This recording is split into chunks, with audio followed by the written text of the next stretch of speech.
نعمت، انت بتنسي مركزك ولا ايه؟ انت جايه تهزقيني في بيتي؟ بيتك؟ ايوه بيتي. لا، البيت ده ما بقاش بيتك، وانا ما بوقعش، والمفروض انك تطلعي من دماغنا بقى. واذا كان الراجل محرج يقولك فانا بقولها لك اهو.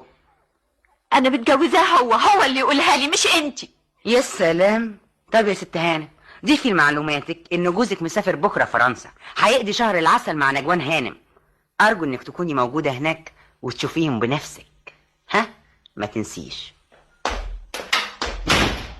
يعلن مطار القاهرة عن قيام الرحلة رقم 202 المتجهة إلى باريس، وعلى السادة الركاب التوجه إلى باب 6.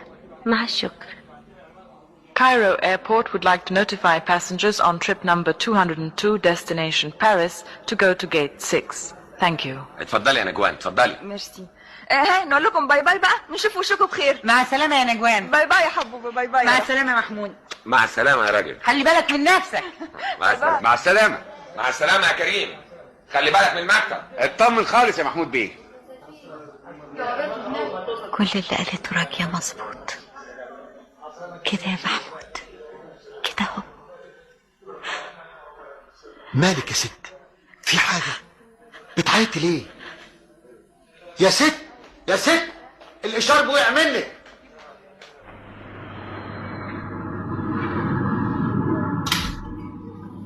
اطلع يا اسطى اطلع.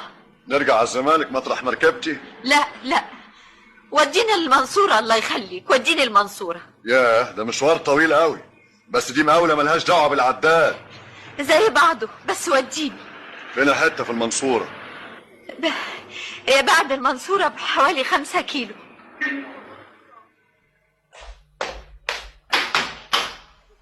أفندم، الست نعمة عبد الصمد موجودة؟ لا مش موجودة. مين عايزها؟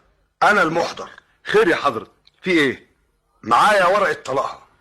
طلاق مين؟ الست نعمة عبد الصمد. معقولة دي؟ أنت متأكد؟ جراية يا أخينا، الأوراق الرسمية فيها هزار. لا حول الله يا رب. معلش اعذرني يا حضرة.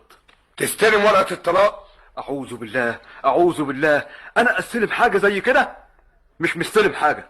أنت حر، من حقك ما تستلمش. هنبعت لها جواب مسجل على عنوانها هنا وتستلم ورقتها إداري. يا ساتر، هتبلغها؟ يا ساتر يا رب، أعوذ بالله. لا هبلغها ولا هقول لها حاجة زي كده خالص، وكأني ما سمعتش منك كمان.